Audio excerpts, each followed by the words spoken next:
Jack Dorsey, the new CEO of Twitter, apologizes to developers and says he wants to reset relations.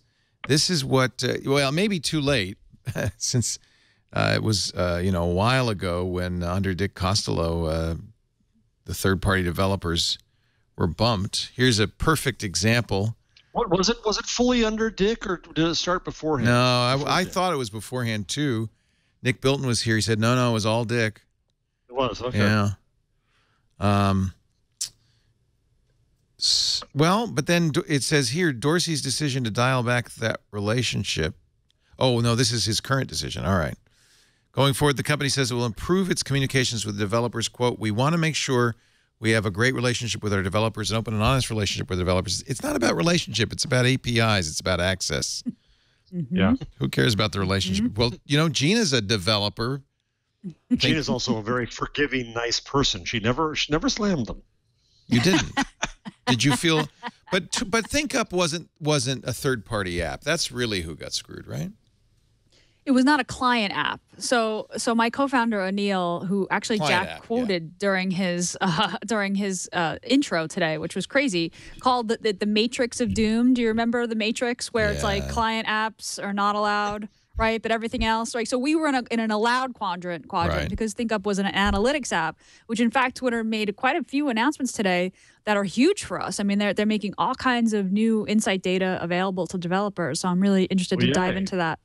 But I think that Twitter really did screw up at that time. I mean, whether or not client developers were the biggest slice of the developer pie for Twitter, they were at least the very most vocal. And people love, individuals love their power Twitter clients, and the fact that there were great clients out there that were getting killed because they couldn't give out a number of tokens was awful, and it made people listen. Hey, when Anil and I were going around pitching investors on ThinkUp, we were getting, are you sure you're going to build against the Twitter API? What if Twitter decides to pull a rug out from under you? I mean, these are the questions we were getting from investors. So Twitter screwed up their relationship with investors, and I think that I was impressed that Jack started out with that statement today. I'd like to see him say, client developers, go crazy. We screwed up. I'd like to see them, offer more in their REST API. I mean, ThinkUp and a lot of apps use their kind of plain old REST API. They're really committed to Fabric and their mobile SDKs, and they announced a lot of cool stuff today. But now I'm interested to see, like you said, Leo, I'd like to see the access to the APIs change, not just the words. But isn't it also just it's about assurances? I have the same exact discussion, of course, with news organizations and Facebook and to some extent Google, and there's no forever, but you need some assurance over time that we're doing this, and we know you're gonna build on it, we know you're gonna use it, and we're not gonna screw you. That's really what matters. Yeah, no, it's true. It's true.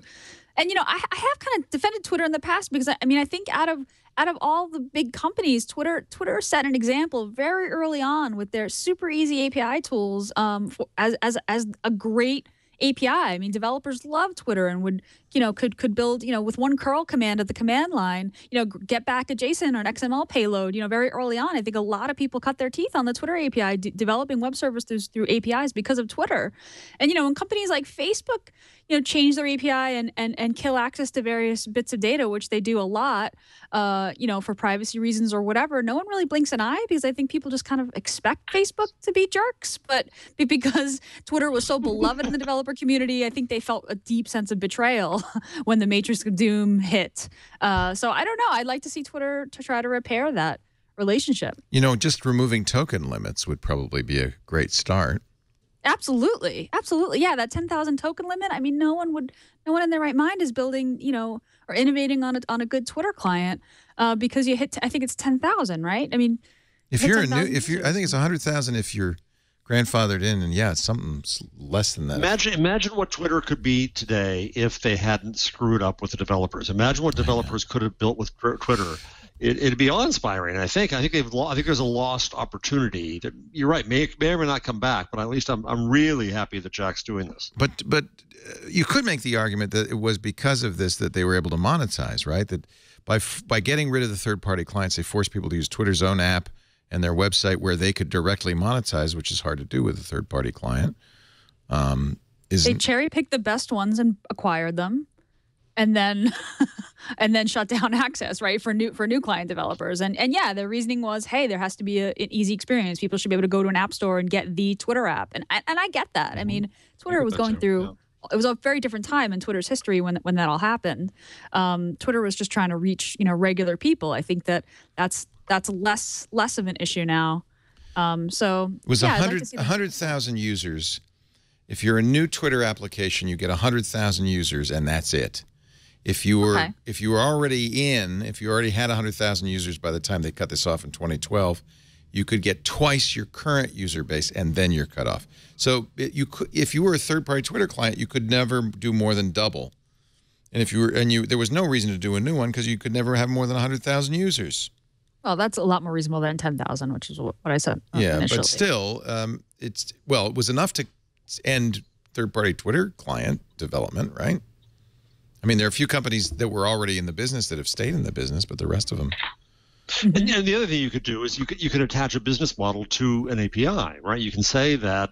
I mean, it could have come both ways. It could have said Twitter demands these requirements for advertising in any client, but it also could have said, and you client makers can make money if you follow these rules. It could have helped build the business more, I think. And it could have made Twitter more embeddable in other places.